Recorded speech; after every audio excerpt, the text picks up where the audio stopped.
Bonjour à tous et bienvenue dans cette nouvelle vidéo du site Esprit Investisseur. J'espère que vous allez bien. Et aujourd'hui, nouvelle vidéo, on va parler du métier de marchand de biens. Le métier de marchand de biens, ses avantages et ses inconvénients. Donc on va parler un peu, on va récapituler un peu ce métier et ce qu'il en incombe. Donc avant tout, si tu souhaites visionner un extrait de séminaire sur les ventes aux enchères immobilières ainsi que sur la gestion des travaux de rénovation, donc tu as le lien dans la description de cette vidéo, n'hésite pas à la regarder, c'est gratuit. Alors, donc le métier de marchand de biens, on appelle aussi promoteur rénovateur, contrairement à promoteur constructeur, qui sont les promoteurs pour de biens neufs. On nous appelle, nous les marchands de biens, également promoteurs rénovateurs. Alors, c'est un statut fiscal de professionnel de l'immobilier qui a pour vocation d'acheter un bien immobilier, mais pas que, en vue d'une revente. Alors, dans l'image populaire, le marchand de biens, donc il achète un bien en mauvais état, délabré, sans toiture, etc. Il le rénove, il le revend. Alors, c'est vrai en partie, mais pas que.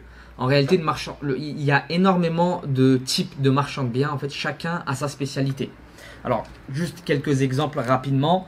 Et c'est aussi un des avantages, c'est que le métier de marchand de biens, en fait, il y a plein de choses qu'on peut acheter et revendre. Évidemment, forcément, donc les appartements, les maisons, les immeubles. Mais c'est pas tout. On peut acheter et revendre des locaux commerciaux, des bureaux, des terrains, mais également des fonds de commerce. Donc des murs de commerce également, mais séparément également des fonds de commerce que l'on peut spéculer en achetant, en revendant. Autre chose aussi, les parts de SCI qu'on peut acheter, revendre si on y apporte une valeur ajoutée. Donc voilà. Et il y a aussi également des marchands de biens qui se spécialisent uniquement sur un secteur donné. Alors j'ai rencontré un marchand de biens il y a quelques temps de ça. Alors un tueur, franchement, il a 10 millions d'euros annuels qui tournent sur ses opérations. Et lui, il est sur une seule ville de la région parisienne. Donc c'est une grande ville qui est collée à Paris. C'est une ville où le prix du mètre carré est entre 7 et 8 000 euros du mètre carré. Lui, il ne fait des opérations uniquement dans sa ville. Il ne va pas ailleurs. Donc la ville limitrophe à côté qui est à 1,5 km, il dit non, je n'y vais pas. Mon secteur, c'est ma ville. Alors il m'a dit quelque chose qui m'a fait beaucoup rire. Le matin, en fait, il fait son jogging et en fait, il profite de ses chantiers pour tracer l'itinéraire de son jogging. En fait, il fait, on va dire, un jogging de 10 km ou un peu moins. Mais voilà, il va d'abord, le point 1, c'est son premier chantier. Le point 2, c'est l'autre opération et il rentre chez lui. Donc en fait, il a visité ses chantiers et en même temps, il a fait son jogging en short. Donc voilà un peu les types de marchands de biens que l'on peut avoir. On va commencer par les avantages. Donc un des premiers avantages qu'a le métier de marchand de biens, c'est qu'il ne paye pas les droits de mutation, ou très peu. Alors les droits de mutation, ça fait partie des frais de notaire. En fait, ce qu'on appelle les frais de notaire, il y a deux gros postes qui constituent les frais de notaire. Il y a les émoluments du notaire, en fait ce qui va dans la poche du notaire. Donc c'est en moyenne entre 2 et 3%. En fait c'est décroissant plus le montant, c'est décroissant en fonction du montant. On va dire que du 0 à 100 000 euros c'est 5%. De 100 000 à 200 000 c'est 3%, etc. J'ai pas les montants précis en tête. Mais voilà, globalement on parle de 2 à 3% d'argent, donc du montant du bien qui va dans la poche du notaire. Le deuxième grand poste, c'est les droits de mutation. C'est ce qui va dans la poche de l'État. Quand on est particulier, on paye 5,8% du montant de l'opération, donc du montant de l'achat. Quand on est marchand de biens, on paye seulement 0,8%. Donc on a un gain ici de 5% quand on est marchand de biens sur les frais de notaire. Donc on verra qu'ils sont récupérés ailleurs, mais on va dire qu'au moment de l'achat, on a un petit coup de pouce quand on est marchand de biens. Autre grands avantages, enfin c'est un avantage et ça peut être aussi considéré comme un inconvénient, mais il n'y a pas de carte de marchand de biens. Ça aussi c'est dans l'imaginaire populaire de certaines personnes. Pour être marchand de biens, il faut des formations, il faut un bac plus 25, il faut avoir passé toutes les certifications. Non, pour être marchand de biens, c'est une société comme une autre. On s'inscrit à la chambre des commerces, on crée une société, SAS, SARL, etc. Pas de SCI, et voilà, on est marchand de biens. Alors, ce avec quoi les gens confondent, c'est la carte T, en fait, c'est la carte transaction immobilière que les agents immobiliers obtiennent. Mais bon, on n'est pas obligé de l'avoir pour monter une société de marchand de biens. Donc aucun diplôme ni aucune qualification. Autre grand avantage, c'est que on rencontre énormément de monde. Voilà, on voit beaucoup d'avocats, on voit souvent les notaires, les agents immobiliers, les syndics de copropriété, etc. Et c'est d'autant plus de personnes qui pourraient potentiellement être des apporteurs d'affaires. Donc voilà, on rencontre énormément de monde, on discute avec beaucoup de gens, des artisans, etc. Et c'est un vrai plaisir, c'est très agréable d'avoir beaucoup de contacts dans son carnet d'adresses. Et en fait, le fait de travailler avec eux, dès qu'on a le moindre problème, on peut passer un coup de fil et tout de suite on a quelqu'un qui peut nous aider. Autre grand avantage, c'est un métier où on est libre. Voilà. Concrètement, on n'est pas coincé dans un bureau comme je le suis actuellement, mais c'est pour tourner cette vidéo. Voilà, toute la journée, on se déplace, on visite. Voilà, on prend souvent des cafés, que ce soit avec l'agent immobilier, avec le notaire, avec les artisans, etc. C'est un métier où on est libre, on gère notre temps, on est un peu tranquille. Voilà, c'est vraiment un gros avantage, surtout quand vous avez passé une partie de votre vie dans le salariat où vous avez fait 8h, 17h tous les jours. Là, globalement, vous gérez votre temps et c'est vraiment un très gros avantage. Et voilà. Donc voilà, c'est globalement. Alors, autre petit avantage aussi, je préfère le souligner, très peu de monde le savent, mais on peut commencer le métier de marchand de biens en étant auto-entrepreneur. Voilà. Donc la seule condition, c'est que votre vente annuelle, donc en fait votre chiffre d'affaires annuel, mais on va dire que ce sera une seule vente quasiment, ne doit pas dépasser 170 000 euros. Alors, en plus de ça, donc quand on est auto-entrepreneur, vous savez, vous payez un impôt sur votre chiffre d'affaires en fait. Il n'y a pas de notion de bénéfice, charges, etc. Vous ne déduisez pas. Donc, je ne sais même pas s'il y a des gens qui l'ont fait réellement, ça, qui le font en France, mais c'est une possibilité. Vous vendez un bien à 170 000 euros, vous payez donc 12,8% jusqu'à, je ne sais plus c'était combien la franchise de TVA, c'est 70 000 euros.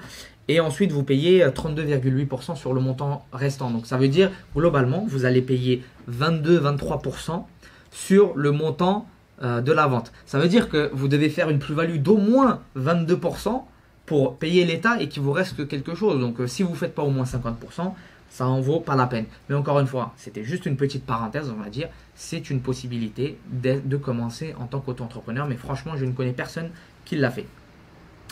Donc maintenant, voilà, rapidement, c'était les avantages. Maintenant, on va passer aux inconvénients. Quels sont les inconvénients du métier de marchand de biens, du statut de marchand de biens? C'est un statut, le marchand de biens.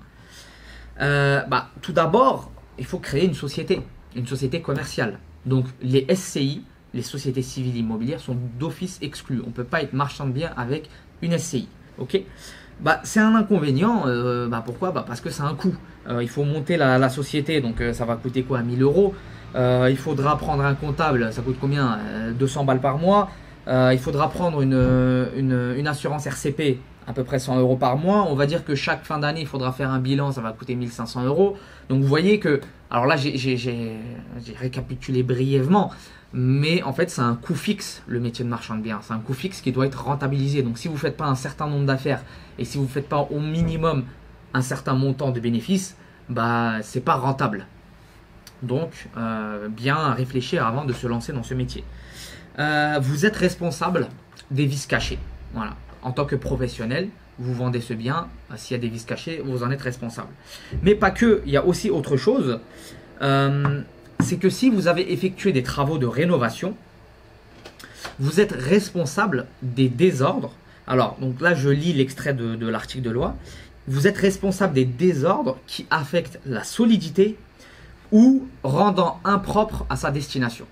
Donc typiquement, vous avez effectué des travaux de rénovation dans l'immeuble et s'il y a une fissure qui apparaît, s'il y a un défaut structurel, pendant 10 ans, donc durant la garantie décennale, vous en êtes responsable. Si vous, de votre côté, vous allez pouvoir vous retourner vers votre artisan, mais en premier lieu, c'est vous que l'on va chercher, le marchand de biens. Et également, alors ça c'est une notion très importante, le rendant impropre à sa destination. Alors moi j'ai eu le cas d'un ami marchand de biens, et donc écoutez bien, il a vendu c'était un local dont le but était de le transformer en crèche. Okay, donc il a vendu un local et l'acheteur l'a transformé en crèche. Il avait posé, écoutez bien, il avait posé du lino, en fait un sol souple sur le local. Donc il avait fait les travaux, il avait posé un sol souple. Le sol souple, avec le temps, ça s'est décollé. Donc forcément, et ça peut peut-être même être de la faute de l'acheteur. Mais le sol souple s'est décollé, et quand le sol souple décolle, bah, ça fait en fait des petites, vous voyez, voilà, ça fait des gonflements en fait au niveau du lino. Et bien ça, le tribunal a jugé que ça le rendait impropre à sa destination. Pourquoi? Parce que les enfants risquaient de trébucher dessus et donc de tomber. Et on est venu chercher le marchand de biens pour ce problème-là et réparer ce problème-là. Donc, oui, là, effectivement, bon, notre conscience a envie de dire, oui, ok, fais les travaux, c'est pour les enfants. Mais voilà, ça aurait pu être quelque chose de plus grave, ça aurait pu être quelque chose d'autre. Donc, la notion de rendre impropre à la destination, c'est une notion assez vague, que peu de gens en parlent, mais qui est très importante à prendre en compte. Donc, vous voyez, marchand de biens, c'est pas juste, j'achète, je ferme les yeux sur les problèmes, je le vends et je me casse. On peut revenir vous chercher très longtemps après. Alors, pas de SCI, ça je l'ai dit, on ne peut pas faire le métier de marchand de biens avec une société, avec une SCI. Autre gros inconvénient, c'est qu'on est soumis à la TVA sur marge. Alors, bon, comme toutes les sociétés, on est soumis à la TVA. Mais voilà, il faut, en plus de tous les impôts, il faut payer une TVA. C'est même pas en plus, c'est avant tous les impôts, il faudra payer la TVA sur marge. C'est-à-dire que vous avez acheté le bien 200 000, vous le revendez 300 000, vous avez fait 100 000 euros de bénéfices. Et bien tout de suite, vous avez 20% sur la marge, donc sur les 100 000, qui sont déduits, hop, et renvoyés à l'État en guise de TVA sur marge. Voilà. Donc ça, c'est en plus de tous les autres impôts qu'on va parler ultérieurement. Donc les prêts sont très difficiles à obtenir quand on est marchand de biens. Alors moi-même, je suis marchand de biens, j'ai un associé avec lequel voilà, on a un capital qui est conséquent pour investir. On a très de mal à obtenir des financements. Donc, par préférence, moi je préfère aussi travailler sans prêt, mais si je voulais opter pour un prêt marchand de biens, pour un prêt professionnel, alors c'est très compliqué. Déjà, les banques demandent au minimum 3 opérations validées, finalisées. Alors déjà, ils demandent 3 bilans, mais même si on n'a pas 3 bilans et qu'on a 3 opérations finalisées bénéficiaires qu'on peut prouver de notre sérieux, qu'on peut prouver, bah ça leur convient aussi. Mais déjà, il faut réaliser ces 3 opérations-là. Et en plus de ça, les taux sont affolants. Hein. C'est pas comme les prêts immobiliers comme aujourd'hui où on a du 1%. Hein. C'est pas la même chose, c'est du 4-5%. Donc c'est assez conséquent. Donc prêt très difficile à obtenir. Donc surtout au départ, quasi obligatoire de travailler avec du fonds propre. Qu'est-ce que j'ai mis encore? Ah oui, donc obligation de revente avant 5 ans. Donc ça, c'est l'inconvénient, en fait, c'est la contrepartie du fait de ne payer que 0,8% de droits de mutation, ce qu'on avait cité tout à l'heure. Donc on est obligé de revendre le bien dans les 5 ans. Sinon, on rembourse ces droits de mutation-là et en plus, on a des pénalités. Donc voilà, c'est ce qui est très embêtant, mais obligation de revendre dans les 5 ans. Donc en soi, un marchand de biens, plus il revend vite, normalement, plus il est content. Donc c'est pour ça que le but, c'est surtout pas d'attendre les 5 ans. Mais voilà, il faut savoir qu'avant 5 ans, il faut le revendre. Ça peut être problématique quand on achète des biens déjà loués et qu'on a du mal à faire mettre fin au bail ou mettre fin au bail, au bail de location ou au bail commercial. Voilà, c'est le point où ça peut poser problème parfois.